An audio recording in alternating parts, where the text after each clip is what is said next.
You are listening to the Toxic Mold Podcast with Steve Worsley, the toxic mold expert and your number one source for mold consulting and mitigation in the USA. Let's dive into a brand new episode. Before we get started on this episode, here's a not-so-short disclaimer. While all attempts have been made to verify the content provided in this podcast, neither the podcaster nor the producers assume any responsibility for errors, omissions, or alternative interpretations of the issues discussed here. All information stated in this podcast is the opinion of Steve Worsley. Steve Worsley is a mold specialist with over 25 years of experience in the construction and mold industry. The Toxic Mold Podcast is for information sharing purposes only. The views expressed are those of the podcaster and his alone.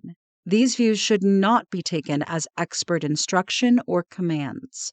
While there may be references to medical conditions and symptoms, all podcast episodes are the opinion of Steve Worsley, and any medical questions or concerns shall be addressed with the appropriate licensed medical professional or professionals. As the podcaster refers to different mold types, please be aware that Steve Worsley is not a microbiologist, and questions concerning mold specifics should be answered by the appropriate professional. Steve isn't, nor does he offer any legal advice. For any legal advice, you must speak to a lawyer. The listener is 100% responsible for his or her own actions. You can check out Steve's books on Amazon. Just go to Amazon and search for author Steve Worsley. You can also take Steve's mold education courses, such as Mold 101 and the Mycotoxin Prevention Kit, by going to cnccontractorservices.com. Again, check out his mold education courses at cnccontractorservices.com. Now, let's get to the episode. Hello, you're listening to the Toxic Mold Podcast with myself, Steve Worsley, and we have my wife, Cassandra. Spring checklist time. Yes, it is. Every year. That means maybe it's going to start getting warmer.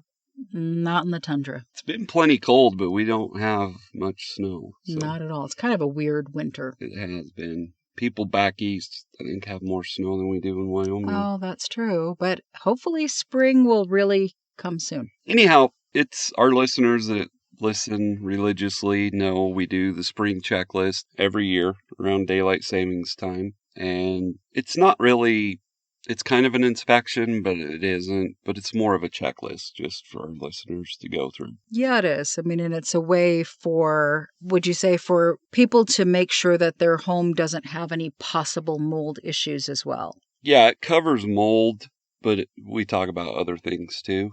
Just your normal, regular maintenance. Yes. How long should it take for somebody to do the spring checklist in total? I know everybody wants to know, like, what are we talking about here? I think you ask me this every time. Yes. But I would say if you dedicated maybe 1 hour, you could do it. So like 2 hours for novices who don't know what they're doing. Could be.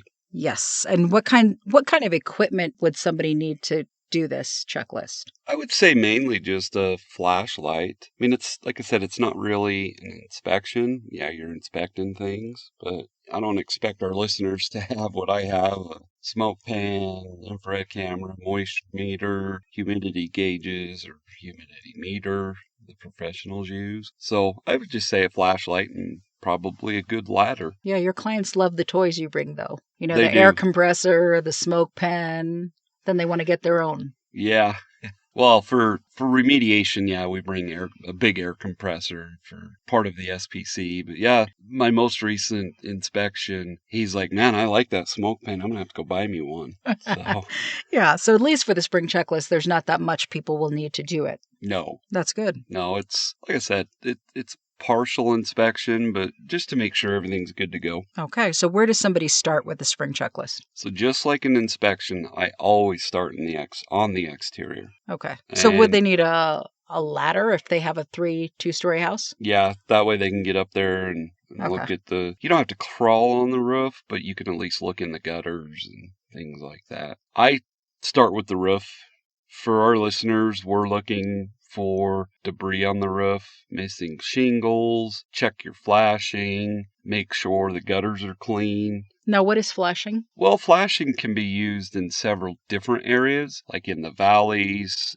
You would use flashing if, let's say, one roof abuts up to like a gable, so it's another level up, so there would be siding and flashing there. Is flashing like tar paper? No, it's metal. Oh, it's metal. Yeah. Okay. Yeah, it's sheet metal. Oh. So And what's its purpose? to prevent, like if your flashing's in a valley, so where two roofs come in together and it slopes down to the eaves, flashing would be down the center of that valley, and it's to prevent water from getting underneath the shingles. Flashing that's, let's say, against siding is you can't see it when you're doing the inspection, but it goes up underneath the siding so that if any water gets in on the roof part, it can't get underneath the siding. Okay. Got it. Once it hits that, it comes right down, typically to the gutters. Okay. So that's part of checking the roof. Yes. Okay. Yep. So once again, just to kind of go over it quickly, make sure there's no branches, trees that have broken off that are on the roof. Debris, we're checking if it's an asphalt shingle, so your typical shingles, make sure they're not delaminating, which means they're wearing off. Check your gutters, make sure they're not plugged, make sure there's no debris in them. Okay. Then what do they do after the roof? So once you're done with the roof, obviously we're going to start going around the home. We're going to check for grading and drainage. Make sure everything slopes away from the house. Going back to rain gutters, we want to make sure that all the downspouts have extensions. So your downspout runs down the wall, and then the extension at the ground level, it comes into that extension and it takes it away from the home. Okay. If you have like splash guards or all that kind of fancy stuff, we just want to make sure the water's draining away from the home. Okay. We're going to check, the exterior finish. There's all different types of finishes, vinyl siding, brick, stucco, rock, all sorts of stuff. We're just going to be checking that for anything that's missing, any voids, meaning let's say a hole goes through the siding for your HVAC coolant lines or an electrical line, or could be anything. We want to make sure there's no open holes where pests and moisture can get inside. Okay. And also, like for stucco, we're checking for cracks, checking for any wet spots, which would mean that there's something defective with it. Vinyl siding, it could be like warped and bowing, and that could be from a number of reasons, but we want to make sure there's no issues there. When it comes to brick, make sure there's not major cracks, so anything bigger than 1/8 of an inch in width, which is pretty small. Missing grout. We're going to check the windows, make sure all the windows look good, no broken window panes. There's in between the window panes for double pane windows, there's what's called a hermetic sill. Mm-hmm. And it's a sill that's in between the panes. And the purpose of that is it's kind of an insulator. It's not much, but it's an insulator. Well, if that hermetic sill is defective, you'll see condensation in there. So it'll be kind of fogged up. Okay. Around the doors, we want to make sure all the trim looks good. Obviously, for windows, we want to make sure the trim looks good. Your water faucets, make sure they're not loose, they're not leaking. We already covered grading and drainage. Electrical boxes, make sure that they have the weatherproof covers on them. Mm-hmm. So water can't get in there. I think I covered everything, didn't I? Maybe? Is there anything, so plumbing is inside, that's not outside, right? Well, you could have plumbing outside. You could have sprinklers. You have your water spigots, stuff like that. Yeah. So checking all those exterior things, and then you go inside. Correct. Okay. And once we get inside, it just depends on the type of home. If it's a slab on grade, so that means you just come right in and it's more or less on concrete, there won't be like a crawl space or basement. But if there is a crawl space, I typically go in there next. Mm-hmm. For crawl space, we're looking for water damage, pest intrusion, so mice, feces. I know in the Northeast you guys get, well, you grew up in the Northeast, but don't they get a lot of raccoons and possums? Yes. That get into things, spaces? garbages and other things, yes. But like inside the house. Like, I don't know that they do, but Oh, okay. They could. So we're checking for that kind of stuff in the crawl space. Make sure your vapor barrier is good. No standing water on the vapor barrier. Look at the wood above you, which would be like your floor joist. There's typically going to be insulation, so that would limit the visibility of water damage. But for your floor joist, sill plates, rim boards, we're looking for water stains, mold growth, things like that. Inside the crawl space, once again, depending on the type of foundation you have, we're checking for water stains, moisture intrusion, efflorescence, which is literally like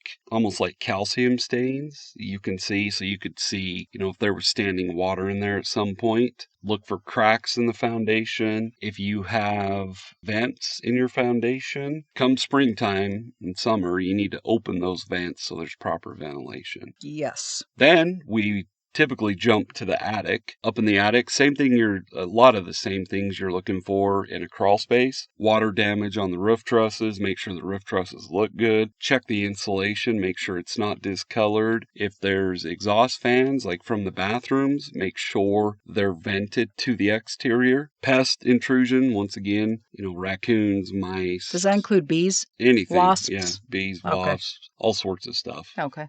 We've had those issues in the Yes. past. So any type of pest intrusion, make sure like any flues for, let's say, your water heater, furnace, exhaust fans, we already covered. Down in Florida, most of the homes down there have the air handler that's in the attic. So you'll have your furnace, the ductwork, a bunch of stuff, make sure all that looks good. Okay. And speaking of air handlers, we'll kind of cover it again when we're talking about the interior, but make sure for our listeners, you change the air filters at least every 3 months. Okay. And that's if they have HVAC, right? Correct. Yes. Okay. And the reason I talk about that, I have a lot of clients that, they don't know how often they're supposed to change them. And sometimes, if they're not changed enough. So that air filter is going to clean the air in your home. When it comes to the air filter, type of air filter you should have is a HEPA filter. Okay. Air filters are rated by MERV, which is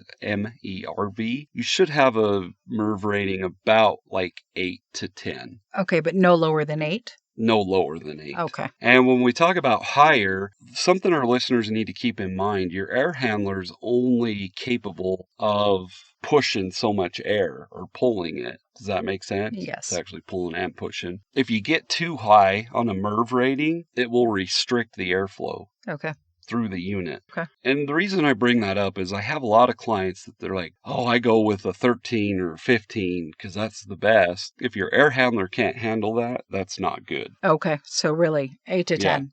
Exactly. Is a sweet spot. Exactly. Okay. And so we kind of jumped to the HVAC after the attic, but when it comes to mechanical things, we're talking water heaters, furnace we just covered. If you have hydronic heat, you'll have a boiler. If you have any sump pumps, check all those things, test them, make sure they're working properly. And is rust on anything just a sign that there's a problem? Yeah, so a lot of people are now going to the tankless water heaters. Yes. And, so you won't see it as much, but you could still see rust on the unit itself. But those that have a tank for a water heater, so, 40, 50 gallon, if you start seeing rust at the bottom, that's telling me that your water heater is at the end of its design life. Okay. And speaking of water heaters, make sure you have a drip pan below it. So it's just this round pan that's below it in case your water heater ever fails. Okay, that makes sense. So check like all your mechanical stuff, change the air filters if you have forced air. For those that have sump pumps, take, a thing of water and pour it in the sump pit to make sure the pump kicks on. Okay. Because once again, we're getting into the spring and we have runoff. If you have a sump pump, there's a reason you have one. It's to manage the water. Well, if that pump over the winter failed or stopped working, if it's not working, it could have some pretty major mold issues from the moisture from it. Absolutely. Okay, then what's next? So we covered all the mechanical, then we can kind of go to the bedrooms. We're checking bedrooms and make sure the smoke detectors work, change out the batteries of the smoke detectors. Also check all the walls for cracks, check around your windows, especially like the window sills, the areas below it. Make sure there's no water stains. Check your ceiling for water stains. Make sure cracks are going to happen, but make sure they're just not getting larger over time. Okay. Because if they start to get bigger, that tells us there's structural issues or moisture. Okay. So kind of the same thing, you know, like in the living room, hallways. Hallways check obviously for smoke detectors, carbon monoxide detectors. Most people probably don't have you call it a lufty. But if you have a luft, just make sure it's plugged in, it's working. Check your app, make sure you can see what it's telling you. Going back to the HVAC though, I just thought of this. For those of our listeners that have forced air, make sure you're getting your ductwork, the whole HVAC unit and ductwork inspected and cleaned every other year. Okay. Every other year. Okay. Your furnace should actually be inspected every fall. Wow. Okay. But when it comes to the ductwork, make sure it gets cleaned. Okay. Every other year. We want it cleaned to NADCA standards, which I think is National Association of Air Duct Cleaning. I can't remember. I just was talking to a client and I couldn't remember what it is, but it's NADCA. Okay.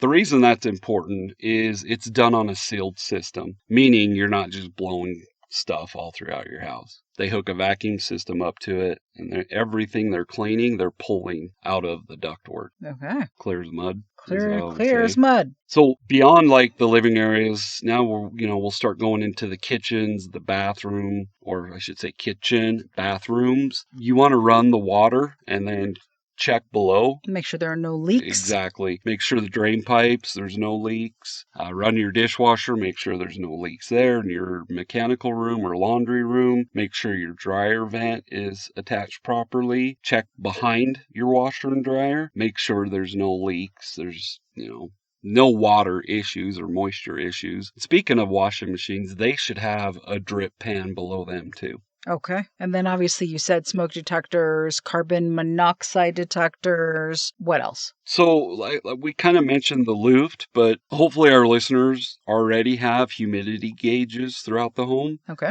Some can be Bluetooth like the Govee. Some are just the freestanding unit. They don't report to send you any information to your phone. Go around the home and check and make sure that everything is below 60%. For humidity. Okay. Exactly. And then handrails, guardrails, like just the basic safety stuff. Make sure things are intact, right? Exactly. Okay. Yep. Yeah. Make sure, nothing's loose. None of the spindles of the guardrails are missing or they're not loose. Our inspection standards state, because I'm a certified home inspector, which I don't do anymore, a sphere that's 4 inches, it should not be able to fit between the spindles. Okay. So that's the purpose of a guardrail, so kids can't, stick their head through it or get through them and fall down. That sounds really good. So is this also a place where, like, if you have a Ring doorbell or you have security cameras, maybe you check that's kind of stuff too? Well, in a spring checklist? I mean, you can. I would hope they're checking them a little more often. Just for safety. Exactly. There's a bunch of different systems out there. Some notify you when there's movement. Some get recorded to a cloud. Mm-hmm. Make sure everything looks good there. Make sure they're attached properly. Because I know even like with our truck, the back camera, if you don't make sure you wipe the area, well, then they can't see. Exactly. Yeah. So. Yeah, I didn't even think about that. Make sure that you can see through the camera lens. Exactly. Because I think a lot of people, they initially put that stuff up, and if it's not subscription-based, they kind of forget about it. Exactly. So it's important if you're doing a checklist, you might as well check that too. Exactly. Now, don't we have a fall and spring checklist that people can download? I think we do. No, but I keep promising that. I'm pretty sure we have them. Do we? But I don't know that it's up. We should probably put them up. Because this is a lot. I mean, this is a lot of great information, but it is a lot of information, which is why we created those checklists, and we got to get them up so people can actually have something they can print out. Yeah, I keep saying I'm going to make it an email opt-in for my email list. Yes, and it's ready to go. But well, I think we talk about this all the time. Yes. Well, every time we do it, and then... Exactly. But this is a lot to listen to, so I'm just thinking from the perspective of I would love a checklist, and we have already created it. Exactly. Yeah. Yep. And one of the last things for the safety side of things, make sure that you have a fire extinguisher that's accessible, and then also make sure you go over your fire escape plan with the occupants of the home. Oh, that's right. What would you do? Where would you go? How would you get out? Exactly. Okay, especially with animals. Exactly. There you have it. All right. So this week, we always try to promote something, but for our listeners, mycotoxins are a big deal. And matter of fact, I'm probably going to be interviewing somebody with one of the mycotoxin labs coming soon, hopefully, because I keep promising our listeners I'm going to bring on a guest. Yes. And we both know how that hasn't happened yet. But I have the first quarter. I promised them one per quarter. So I still have a little bit of time. Yes, you do. But anyhow, we do have mycotoxin testing packages on the website. Just go to cnccontractorservices.com. You'll see mycotoxin testing tab. Just click on that. We have different types of packages, and it's well worth it. Oh, yeah. And if you are listening to this and you're like, I don't even know what a mycotoxin is, we also have some education that you can purchase for cheap called the Mycotoxin Prevention Kit. Exactly. And that will teach you everything you need to know what they are and what to do. Exactly. All right. Well, we appreciate all you listeners. Have a great week. Thanks for tuning in. If you're worried about mold or indoor air quality in your home but don't know where to start, CNC Contractor Services has you covered. A virtual property assessment gives you real-time expert guidance on what's going on in your living environment, all from the comfort of your home. Whether you're buying, building, or just want peace of mind, visit cnccontractorservices.com to learn more about scheduling your VPA with Steve today.